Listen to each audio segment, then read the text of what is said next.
Hey everyone, I am just getting set up to go live here. We're going to be talking about the gut microbiome and blood sugar balance and how the gut microbiome impacts blood sugar balance, blood sugar levels. All right, so welcome. Thanks for joining me. I'm streaming on multiple different platforms these days. So wherever you are coming from, thanks for being here. If you have questions, you can pop them into the live stream. And then you can always get in touch with us over at my bio. If you're on IG or if you're on TikTok, you can get in contact with me there. Or on Facebook, you can get in contact with me through my website as well. I always love to hear from you. And if you have specific topics that you want extra information on, things that are impacting you specifically, I would love to hear from you so that I can create those workshops specifically for you. So today we are talking about one of my favorite topics, the gut microbiome, and specifically how it impacts blood sugar balance. In my practice, I have my gut healing program, which is really foundational program to all of the other programs that I offer in my practice. I also do have a blood sugar balance program. And frequently people will start with the blood sugar balance program. And with that, I incorporate a continuous glucose monitor for a month, which allows us to track your blood sugar levels for a month. And the continuous glucose monitor that I use has a platform attached to it that allows me to watch all of my clients' data for 24 hours a day. So it'll look at your blood sugar levels while you're sleeping, while you're eating, while you're exercising, when you're super stressed out and we see glucose spikes, it'll track all of it. It's a very cool platform. And the technology that is becoming available to all of us in terms of being able to kind of biohack our health is super cool. And I'm happy to be able to have that CGM in my practice. So we'll be talking about what I'm looking for with blood sugar balance with my clients, and then also sharing with you some of the hacks that you can make to your diet in order to help keep your blood sugars level. But then also, why does it matter? What are kind of the big impacts that blood sugar imbalances can have on your quality of life and also on your health? And then we're going to do a big deep dive into the gut microbiome, specifically talking about how digestive function impacts blood sugar levels. And when we're talking about blood sugar balance, what kind of foods are we looking for with that? And everybody has a different tolerance for carbohydrates. And what we want to figure out is what your tolerance level is for carbohydrates. How can you keep your blood sugar levels in a good range, and how many carbohydrates that ends up equating to? And then also looking at how much protein, how much fat you need to be eating in order to keep your blood sugar level. But then the topic for today in regards to the gut microbiome is how well are you digesting protein and fat? So you may be eating a really healthy diet. A lot of my clients who come to me have already worked with a nutritionist. They've already optimized their diet. They're eating really clean. And yet their blood sugar levels are still quite imbalanced, or their digestion, they're really, really struggling with a lot of digestive symptoms like bloating, constipation, diarrhea. So what I offer in my practice is a much deeper level of testing and investigation of what is causing these symptoms. So today I'm going to be talking about how we can understand what's going on with your gut microbiome through testing, and then also how we can optimize protein and fat digestion specifically to help keep blood sugar levels in a really good range. Okay. So let's talk about symptoms first and foremost of blood sugar imbalances. I've done a bunch of workshops on this recently over the last couple of months. So if you want to see those prior workshops, just get in touch with us and I can send you those recordings. But here are some of the primary symptoms of blood sugar imbalances. So lackluster energy throughout the day, especially like energy crashes in the afternoon, or for some people, they feel like they just can't get going in the morning. Other symptoms can be lack of focus, brain fog. This is so common for people who are over 40. Women who are in menopause, men who are in andropause. We don't talk about men very much as I feel like we should. They go through their own hormonal changes that affect them as well. And to that point, men can start suffering from erectile dysfunction, which is very much linked to this conversation on blood sugar balance and gut health. People can experience a lot of mood swings in relationship to blood sugar. This is kind of the common like hangry that a lot of us are familiar with, where you're hungry and you're angry. Pretty classic with hypoglycemia, where somebody's blood sugar is just dropped way too low and they need to eat in order to bump up their energy. One of the pieces of blood sugar that is so important, and it's really missing in the weight loss conversation, is that these ebbs and flows in glucose can be a primary factor in weight loss. And irregardless of, cutting your calories and exercising a whole lot more, you may not see the scale respond to those changes that you're making. And getting your blood sugar figured out and getting your blood sugar balance can make a huge difference in being able to shed those extra pounds. And then some other kind of peripheral symptoms that can come into play with blood sugar imbalances are shakiness. That can sometimes happen for people, again, pretty common with hypoglycemia. But then also estrogen imbalances. And this is where, especially we can see for men, where blood sugar imbalances can lead to estrogen imbalances, which can in turn lead to things like erectile dysfunction. And for women as well, women also suffering from high estrogen levels, this can be exacerbated by imbalanced blood sugar levels as well. So one of the main kind of tenets of the relationship between estrogen and blood sugar is a process called aromatization. So in men, what happens is aromatization essentially causes testosterone to be converted to estrogen. The more fat that you have around your middle, the more often this is happening. And for women, the same is true. This aromatization can convert testosterone into estrogen, which then ramps up estrogen levels, oftentimes beyond what would be considered a lab normal range. And this is an unfortunate kind of cycle to be in, because the more fat that you have around your middle, the more estrogen you're producing. As estrogen levels become out of balance, and you can shift into what's called estrogen dominance, where you have more estrogen circulating in your system than you do progesterone in the case of women, or in the case of men, they have more estrogen circulating in their system than they do, or estrogen is outweighing the impacts of testosterone. In either one of these cases, what we see is that those heightened levels of estrogen increase weight and also increase fat.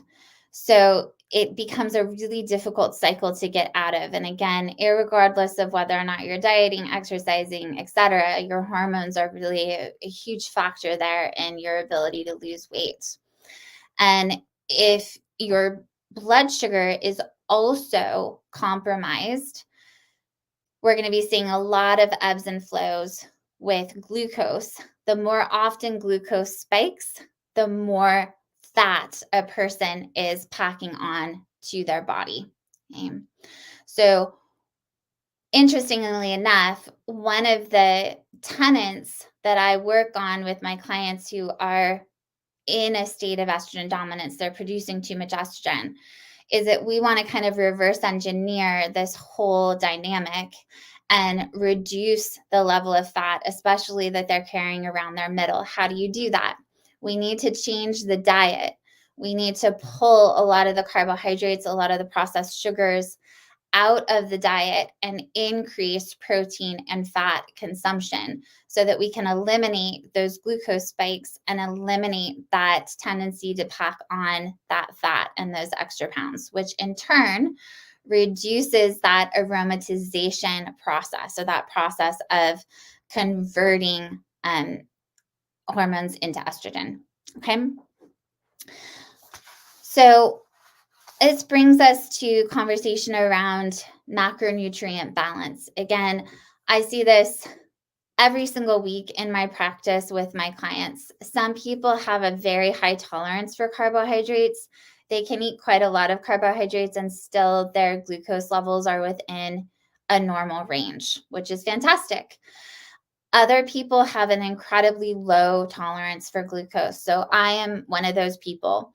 I have polycystic ovary syndrome. Classic telltale sign of polycystic ovary syndrome is a tremendous difficulty with blood sugar balance. It's one of the driving factors behind why women who have polycystic ovary syndrome have a really difficult time losing weight.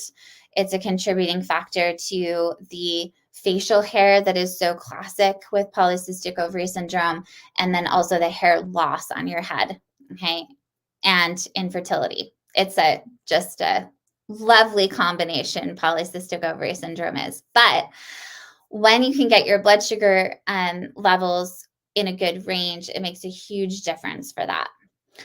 So we know that we need to figure out how many carbohydrates you need for you as a bio-individual, very unique person. What does that look like specifically for you? And that's what this continuous glucose monitor can tell us. So that's kind of priority number one, is to identify your carbohydrate capacity. Then priority number two is to increase those foods that we know help to balance blood sugar, but they also are anti-inflammatory.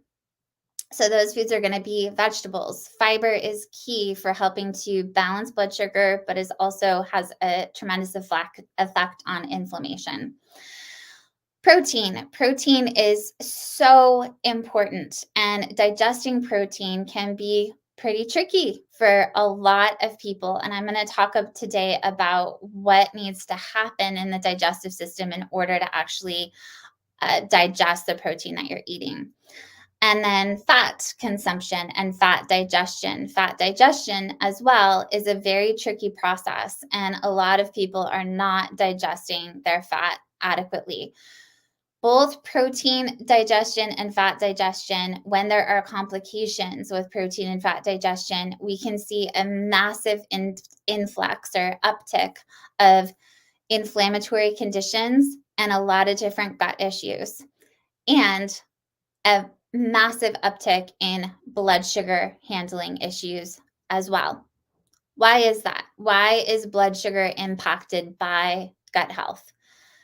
If you're not digesting your protein and your fat, your main source of fuel is going to become carbohydrates. And this happens all the time. I see this constantly in my practice. People end up tending to eat more and more carbohydrates because they feel like they can digest it. Sort of intuitively, it just feels better to them. The more carbohydrates that a person eats, the higher blood sugar levels are. The higher blood sugar levels are, the more imbalanced sex hormones can become, the more inflammation is produced in the body, the more at risk you are for developing diseases like diabetes and heart disease. So we again want to consider how we can reverse engineer this scenario and make it much easier for your body to digest protein, to digest fat. so that you can balance your blood sugar. So I want to kind of interject here with a study that was just recently done on this topic, looking at how the gut microbiome is influencing blood sugar balance. This is a very new area of study, and the research that is going into the gut microbiome, especially over the course of the last 5 to 10 years, is remarkable. There is so much information coming out about the gut microbiome and how the gut impacts literally every single function in the body. And when we're looking at long-term health and preventing illnesses, understanding that your gut and the health of your gut has a direct impact on every single aspect of your well-being today, but also your well-being 20, 30 years from now. And why is that? You truly are what you eat. But even more to the point, you are what you digest. You could be eating the most beautiful diet, but if you're not digesting it, you're not able to utilize the nutrients in that food. And furthermore, what happens so frequently with people is that when they are not digesting the food that they're eating, that compromised digestive process is actually creating something called dysbiosis in the digestive system. And that in turn is causing a tremendous amount of inflammation in the gut. And that, again, that diet that you're eating, if you're eating a really gorgeous diet, if you're not digesting it well, that broccoli, that chicken, that spinach, those apples, those pears, all of that beautiful food, if it's not digested properly, it can then ferment. It can actually go bad in your digestive system. And it's eventually released into your bloodstream. And if it is inflammatory at that point because it has not been digested properly, it then creates inflammation in the body. Clearly, if you're eating Tic Tacs and Cheetos and M&Ms and a lot of different kinds of processed foods, we now have a highly inflammatory diet, compromised digestion, which just adds to the inflammation, and then again, a body that's really deprived of the vitamins and minerals that it needs to conduct its daily life, right? Not to mention the impact that processed food has on blood sugar. Okay. So let me talk a little bit about this study that was done by Cedars-Sinai just in 2023. So what they're finding is that in the last several years, multiple studies, including this one that Cedars-Sinai did, have been found that individuals with type 2 diabetes have lower levels of a certain type of bacteria that produces a type of short-chain fatty acid called butyrate. Okay, so butyrate is incredibly important fuel for probiotics. So probiotics are your good guys, right? I run a gut test or stool test in my practice called a GI map. It is an absolutely amazing test, cutting edge technology. And it provides us with an immense amount of information. I'm going to go through what's included in that test here briefly for you. So it lets us know if you have a parasite. Okay, I see a lot of my clients who have parasites pop up on that test. It gives us a full breakdown of your probiotic load. So again, these are your good guys. Probiotics help to support your immune system. They keep the lining of your digestive system strong and resilient so that you're not leaking undigested food into the bloodstream. This is a primary way in which food sensitivities are developed and thus further inflammation. These probiotics, again, that are fed by butyrate, help to keep the gut microbiome in balance. Okay, so the other thing that the GI map tells us is it gives us a list of what's called opportunistic bacteria. These opportunistic bacteria can be things like staph or strep, which are very common in the human GI, but we can also see other strains of microbes that are really problematic for the digestive system. They can slow down digestion, and slowing down digestion is not a good idea. As I mentioned earlier, you could be eating a beautiful diet, but if that food is sitting in your digestive tract for too long, those foods will start to go bad. Okay, it needs to be able to be eaten, chewed, swallowed, and digested through that digestive process. Okay. And these opportunistic bacteria start to compete with your probiotics or your beneficial bacteria.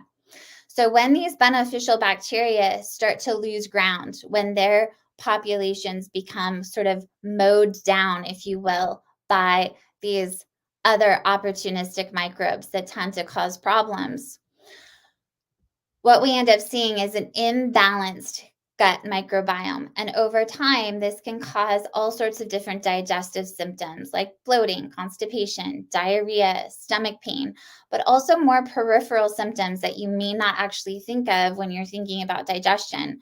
The first one that's so important to talk about is just inflammation. Again, I talked earlier about how I have polycystic ovary syndrome.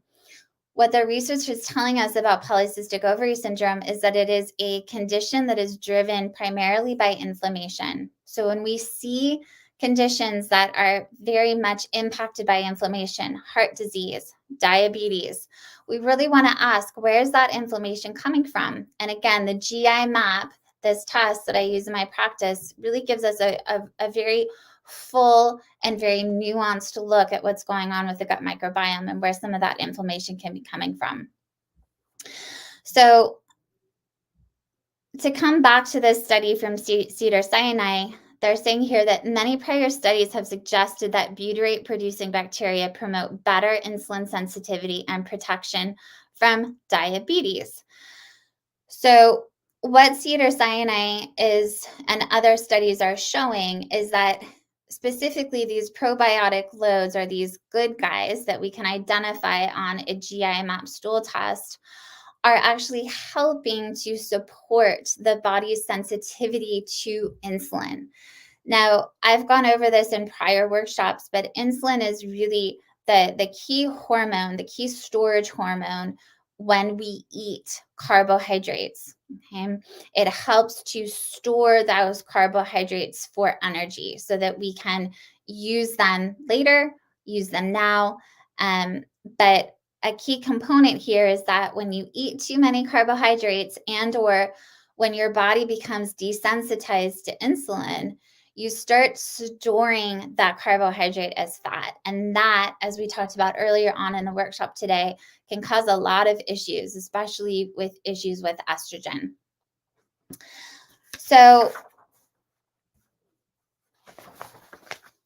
when we're thinking about blood sugar balance, we need to be thinking about, again, this balance between carbohydrates. So carbohydrates would be vegetables, potatoes, pasta, bread, fruit.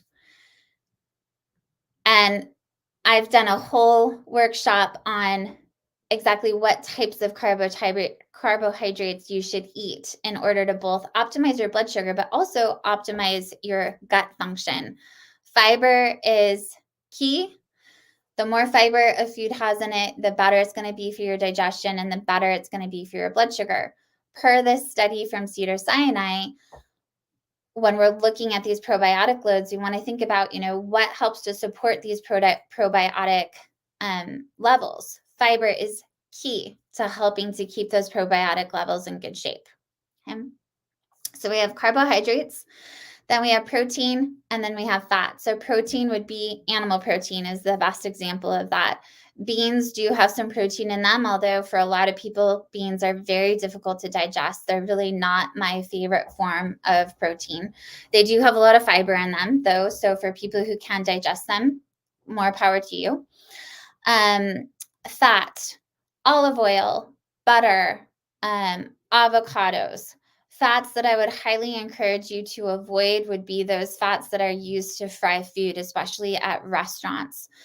Those oils, the way that they produce them, are incredibly inflammatory producing.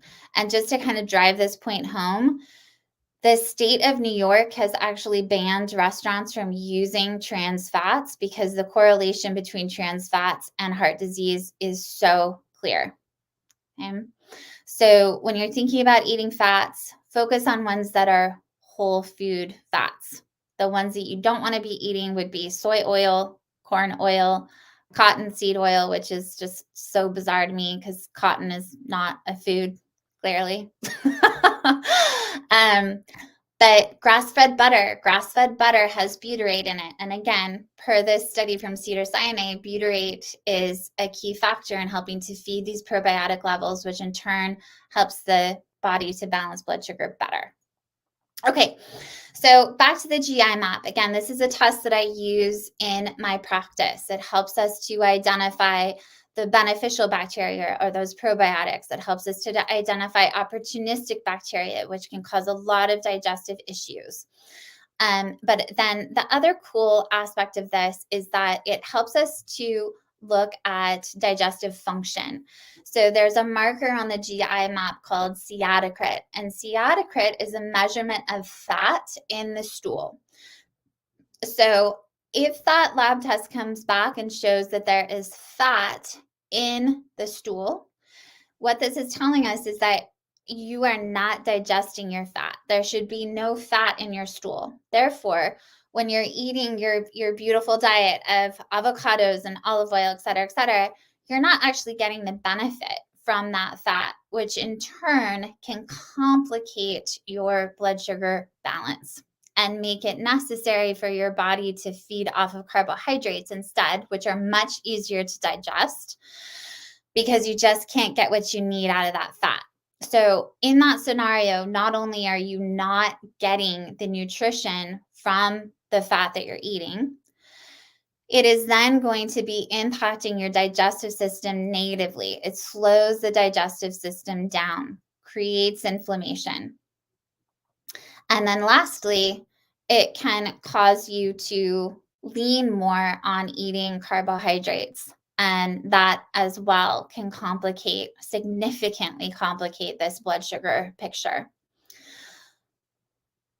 Then we have protein digestion. So protein digestion is a very complicated process. It's a super cool process in the digestive system.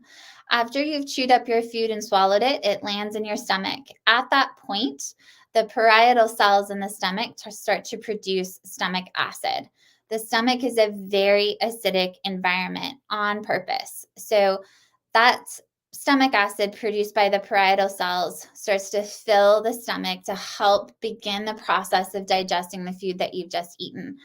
That stomach acid is key for protein digestion specifically, but also that stomach acid helps to trigger the gallbladder to release bile to help digest fat, helps the pancreas to begin to release enzymes to continue the digestive process. So having the stomach reach that acidic level at the very first stepping stone of the digestive process is really important to ensure then that each process that happens after food leaves the stomach, goes in the small intestines, and then makes its way into the colon. All of those processes are dependent on whether or not you're producing enough stomach acid. So on the GI map, again, this test that I use in my practice, one of the other things that it tests for is H. pylori. H. pylori is a microbe that inhibits the parietal cells from producing stomach acid. So if you have an H. pylori infection, one thing that we can gather from that is that you're probably not producing enough stomach acid, and therefore we can help ramp up stomach acid production, which will help you digest the protein that you're eating. On the GI map, again, looking at some of this digestive function components, in addition to looking at fat digestion, it also looks at pancreatic enzymes. That's the elastase marker. So this is a common marker that I see with a lot of my clients where that elastase level is super, super low. In other words, their pancreas is just not up to the job of producing the enzymes needed in order to promote the digestion of protein, fat, and carbohydrates. So that's fantastic information for us to have so that we can optimize fat digestion, we can optimize protein digestion. And then that way, as you shift your diet towards a blood sugar happy, balanced macronutrient diet, we are in turn supporting your digestive system so that you can break down those foods. Okay. That is what I have for you all today. This is such a deep, deep, intricate subject. I love the subject of the gut microbiome. I will be doing many workshops in the future, specifically on the gut microbiome. I've been doing a whole series of workshops on blood sugar balance. If you want those recordings, I'm happy to share those with you. Just get in touch with me. Again, if you're on IG, on TikTok, you can grab my contact information from the bio. If you're on Facebook, get in touch with me through my website. And as always, if there are subjects that you want more information on, that you want to learn more about, let me know. I will make those workshops and answer your questions. All right. Thank you all for joining me tonight. Have a great night.